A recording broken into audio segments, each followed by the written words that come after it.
Hey YouTube, Windrazor here today, coming to with another Transformers review, and today I'm going to be looking at something a lot older. And we're talking like very old. No, this is not a Studio Series figure. This is a mainline figure. This is Transformers Track Battle Roadbuster from Transformers Dark of the Moon. I didn't bring Top Spin with me so I could show the difference between the two. But if you remember when they made Roadbuster, they just made him a straight up stock car, NASCAR car. Whereas Top Spin was a NASCAR roided out with weapons and everything. And yeah, basically how they looked in the movie. They did not look like this. And what was it? No? Yeah, it was Dark of the Moon. But in Dark of the Moon, with him and Roadbuster, and him and Topspin, they made two separate figures. There was the Topspin and then Roadbuster, and then there was Track Battle Roadbuster and Armor Topspin. Yeah. But yeah, before we take a look at him, remember when Instructions did this? The transformation from vehicle to robot, and then when you flip it over, it was from robot to vehicle. Hasbro, can we have these types of instructions again, please? They were so much easier to read. But he was part of the Mech Tech series, meaning that every figure in that line had a special weapon that had two functions. So he comes with this, I guess you would call it like a machine gun type of thing, or sniper rifle or blaster. But as soon as you pull this lever, it's a chain. Now, it doesn't stay in place, it just triggers back. So this was the Mech Tech. Gun, chainsaw, gun, chainsaw, gun, chainsaw, chainsaw, chainsaw gun. These were nice fidget devices, just bam. But you can peg these anywhere on the figures. They do have, instead of open ports, they had what was a spring-loaded port. So once you push it in, that button would go in and it would sit on there. There are some on the doors, and I will show those off in robot mode and what they do. So take a close-up look at him. He is a Chevy Impala NASCAR. He is the AMP energy juice. So AMP was Mountain Dew. So this is the Mountain Dew racer, number 88. You have the Armed National Guard.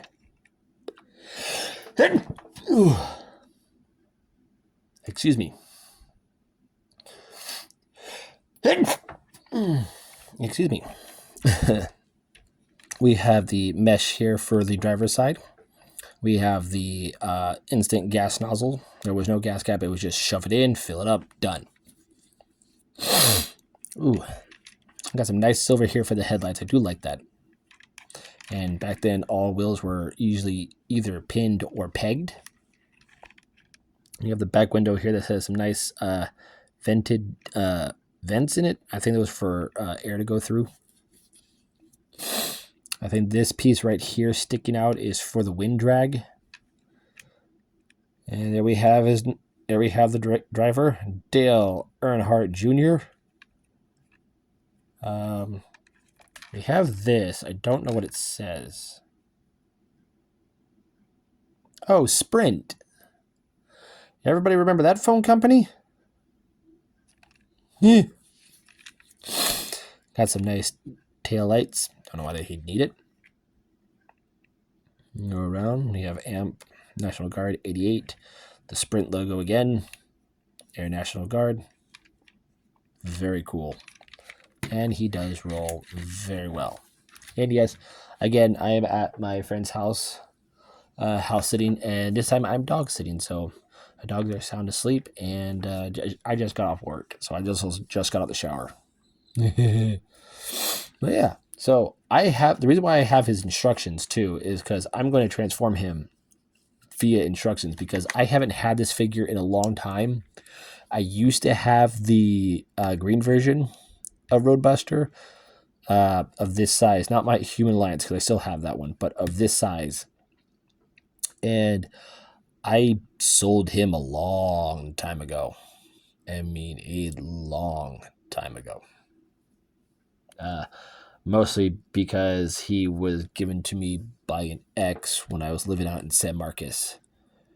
And yeah, a lot of my Bayformers I'm just now accumulating again were ones that I've sold were ones that I had when I was with one of my exes. Or when I was with my ex when I used to live out in San Marcos years ago. This is like mid 2010s, the beginning of the 2010s. So let's go ahead and transform him. First, what we're going to do, we're going to come to this back section here, and this whole piece just flips up just like that. We're going to leave that alone. Next, we're going to come under the car. We're going to take these panels, flip those up, not all the way. It says to flip them all the way, but you don't. These are clipped in, and if you flip them up too far, they will peg off. And you can see his robot head right there. Next, we're going to take this whole section here with this wheel and the door. Or no. Is it this one? I think it's this one. But we're going to pop the wheel out. Yeah, it's this one. And in return, it will start to undo the rest of the door. Do that on this side too. So bring those up on that hinge right there. Next, what we're going to do is we're going to extend the, or you're going to bend the arm first. This will fold up, and it's supposed to peg into that stump right there, into that hole, but it really doesn't stay well. It just, you just kind of force it in. You're going to take this piece, fold it at this hinge, bring it all the way around, and then collapse it onto the wheel. So that way you have this space for the arm. Do the same over here. Fold this in, make sure this is out, bring it around onto the wheel, and then fold this up. So there you have his arms. And yes, he's transformed very weirdly. So next, we're going to come to these pieces here, which are the feet, and just bring them out like that. You want to come to this piece where you see that weird slice out. You want to undo that on both sides because you want to get it under the bumper. So once you do that, straighten this out, and it'll look like just like this. You're going to fold this bumper. You're going to fold the front bumper in, this up, and then you're going to fold this all the way up. Fold this all the way up like so. We're going to come here to this section, and we're going to do a full. Your head's supposed to be that way. Full 180. You're going to fold these pieces in. Then this whole piece here is going to accordion into the back. So these pegs are going to go into this clear plastic bit. And where the neck's sitting on this pin, you want to bend it inward like that. So you want his head to look like that. So go ahead and fold that up. That will clip into place. And then these pegs these little, I don't know where you can see it. It's like little peg holes, but there's little slits on the top that will go into this. Like that. So once you've got that, go ahead and make sure his arms are straight. Okay. Then you can rotate the head around. I'm going to keep it down for right now. Weird. Okay. I'm going to save this for last. We're going to unpeg the feet, rotate them at the knee, and push that backward just a bit, fold out the foot. So rotate at the knee, lift this up just a bit, fold that back. Now we can come to this piece and undo it, like so. Like this. And you come to these panels here. You're going to come to these panels here. Just flip those out, like so.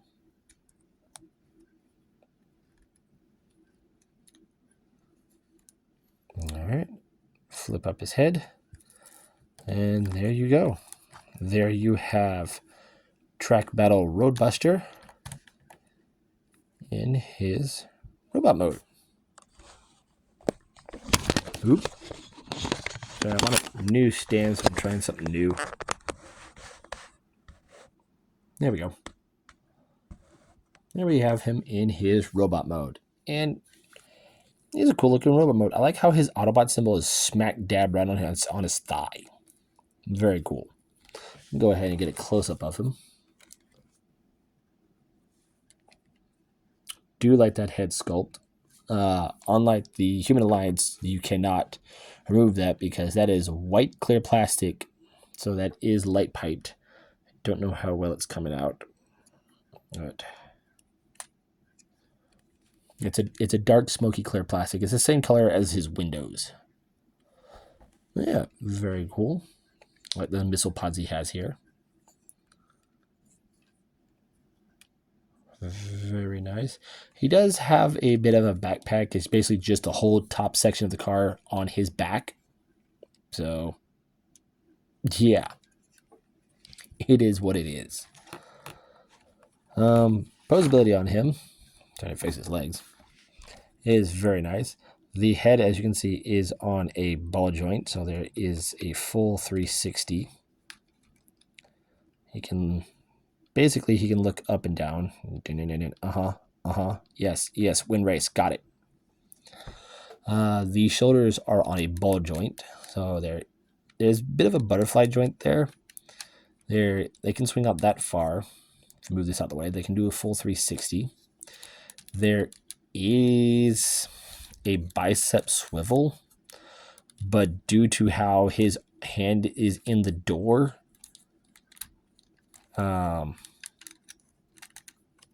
you really can't turn it much. Kind of have to have it like that. His arm goes at a almost 90-degree bend.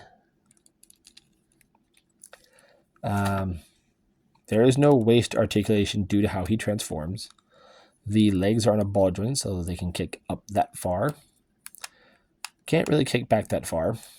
Can only go out that far until the wheel hits his torso. He has a 90-ish degree bend at the knee. There is a thigh swivel. And the feet can move up a bit and then move down, but mostly for transformation. And they're at a slight ankle tilt. They don't have ankle articulation, they're just tilted that way. And then these missile pods, you can basically have them however you want on his back. Now, as I was saying, for his weapon, he can hold it. Not very well, though, per se, because the door... But he can hold it. The gimmick still works. Or if you want, like I said, those little spots on the doors of his arms, if you watch that orange peg... I can do this without, so you guys can see. Make sure I get it. It will push it out. So where that orange peg sits is where the gun would sit on his forearm, and that will extend. So that way he has his chainsaw arm.